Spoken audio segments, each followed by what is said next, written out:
দেখুন, গতকাল বাংলাদেশের পরিস্থিতি আপনারা সবাই জেনেছেন এবং আমরাও সেদিকে নজর রেখেছি। দিল্লির সাথেও আমি কন্টিনিউয়াস আমার যোগাযোগ আছে এবং আমি সবার সাথেই আমি কথা বলেছি। এখানে আপনারা এর মধ্যে হয়তো বা খবর পেয়েছেন, আমাদের চিফ সেক্রেটারি, ডিজিপি এবং আসাম রাইফেলস, বিএসএফ, অন্যান্য যারা আছেন সবার সাথে আমার কালকে একটা ওনাদের সাথে কথাবার্তা হয়েছে যাতে নজরদারি রাখা হয় এবং আমরা নজর রাখছি।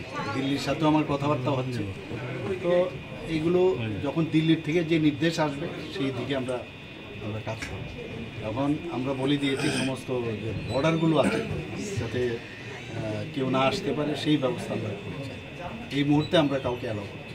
বিএসএফ তো বর্ডারে পাহারা দিচ্ছে, এছাড়া পুলিশ নিয়ে কোনো ট্যাক্স ফোর্স বা পুলিশের আলাদা কোনো দায়িত্ব? না, তো আমি বললাম তো ডিজিপি সাহেবের সাথে কথা হয়েছে, তো ইন্টেলিজেন্ট ডিজিপি ওনার সাথেও কথা হয়েছে, বলা হয়েছে যে কোঅর্ডিনেশন করার জন্য। এই যে আমি 5-6টা ডিপার্টমেন্টের কথা আমি বললাম, ওনারা সবাই একজন আরেকজনের সাথে যাতে কোঅর্ডিনেশন করে, কোথাও কী সমস্যা বা কোনো যদি বর্ডার এরিয়াতে কোনো প্রবলেম হয় একজন আরেকজনের সাথে যাতে কোঅর্ডিনেশন করে। আচ্ছা, দিল্লি থেকে কি গতকালকে কোনো নির্দেশ এসেছে? আমার সাথে কথা হয়েছে, নির্দেশ হয় না, আমাদের সাথে কথা হয়েছে যে মানে এখন কী পরিস্থিতি আমাদের ত্রিপুরাতে, বাংলাদেশে এই উদ্বেগজনক যে অবস্থা, তাতে আমাদের কোনো সমস্যা হচ্ছে কি না আমার কাছে জানতে চেয়েছে। আমিও বললাম যে এখন পর্যন্ত তো সব ঠিকই আছে, কোনো সমস্যা নেই। স্যার, বাংলাদেশে কিছু হিন্দুদের বাড়িতে আগুন দেওয়া হচ্ছে, মন্দির, এই বিষয় নিয়ে আপনার কি? না, এগুলো তো হওয়া বাঞ্ছনীয় না। আমরা তো এগুলো কোনো অবস্থায় আমরা এগুলোকে ভালোভাবে নিই না।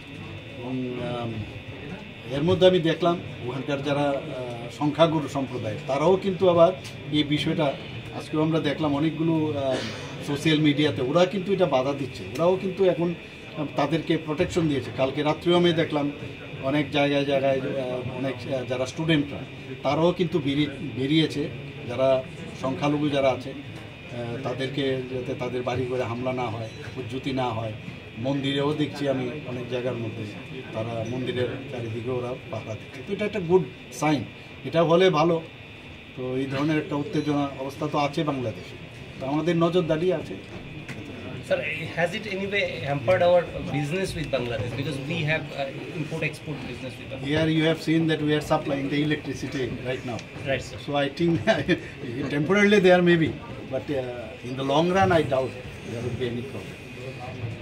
স্যার, আজকে পঞ্চায়েত আমি দেখলাম যে আমাদের প্রাক্তন মুখ্যমন্ত্রী মানিক সরকার মহোদয় বলেছেন যে খুঁজে পাচ্ছে না, কোনো তো ইস্যু নেই, খুঁজে পাচ্ছে না কোথায়। আমি বলেছিলাম যে আমাদের যে এবার ত্রিস্তরীয় পঞ্চায়েতে একটাও যেন না পায়। তো এটা তো আমাদের বলতেই হয়। ওনাদের সময় কী হতো, বলতো না যে একটাও ভোট নয়। আর তা কি সম্ভব এটা?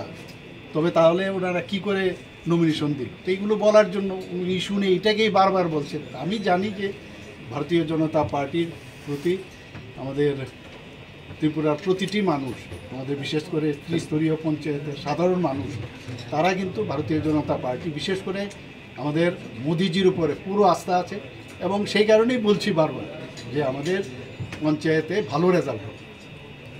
Will you have any appeal to the voters?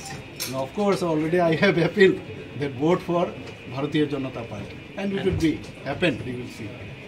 And for peace, because we Of have course, a always I say that we should maintain the peace and tranquility. Thanks. Thank you.